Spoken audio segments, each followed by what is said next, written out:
Hello again, Craig here from ForbiddenKnowledge.info. I'm here to talk about the Hanford Nuclear Reservation site's tunnel collapse of May the 9th of 2017. One of my viewers, one of my subscribers alerted me to this. Thank you for that. I'm on the road right now testing radiation readings on beaches all the way from Canada down to Mexico.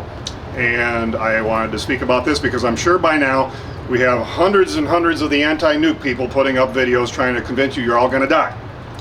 Well, what they all fail to realize, or not what they don't realize, because most of them actually realize that they're just anti-nuke. Doesn't matter what the facts are.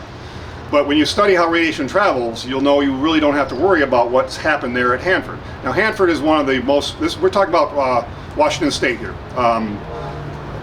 Hanford Nuclear Reservation was where the Manhattan Project took place, B reactor. In fact, I was there 2 weeks ago, taking radiation readings, yes. Firstly, before I even went there, the night before, I spent the night in Richland, Washington, which is what they call downwind of the Hanford Nuclear Reservation, and what I measured there with the Mazur, and I don't have it separated right now, this is what the rig I'm doing testing with, but with the Mazur pancake probe, I actually got 7 microrentkins per hour as an average on an all-night overnight reading. 7 microrentkins. Check ForbiddenKnowledge.info and my website. You can find out all the readings I've taken all around the country, and you realize even though this is the most radioactively contaminated site in the whole U.S., super fun and all, the radiation readings were actually quite low, in fact lower than a lot of other places in the country. Go figure. Of course, I wasn't doing soil sampling and regular air sampling, everything else. The general background radiation is pretty much the same as anywhere in the country. Anywhere in the world, in fact. So anyway, I also took a trip to B reactor, and I had the Mazur in my pocket. Now, what I found out a long time ago, when I take this into caves and other places where people might be a little more sensitive, and like a B reactor, the world's very first nuclear reactor, they get kind of nervous. So what I do generally now is I put it on silent mode, and I put it in my pocket with the pancake probe facing out, and that's what I did. And I had in a very light jacket, and I tested as I toured the actual site.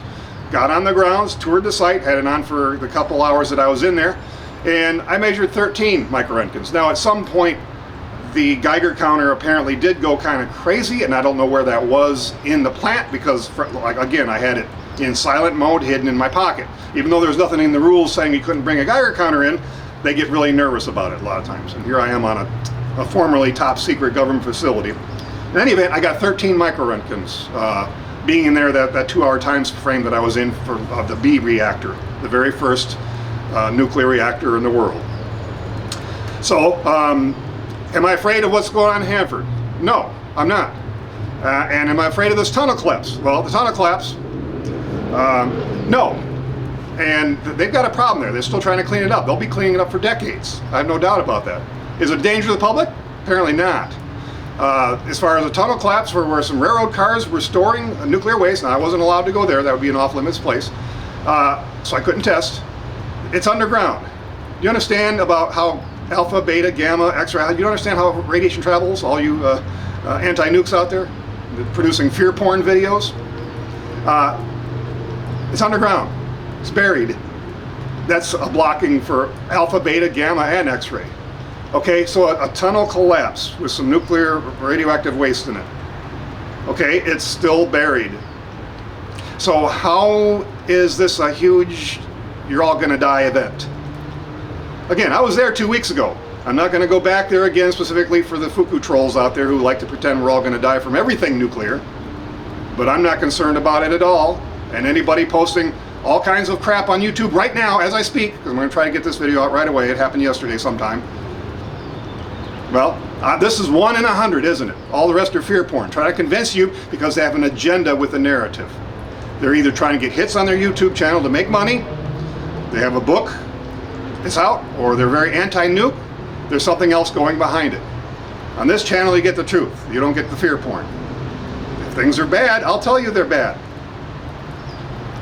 It's bad there. But it's going to be bad there for decades, but nobody's there other than people that are trained to deal with it. So, until next time, thanks for watching.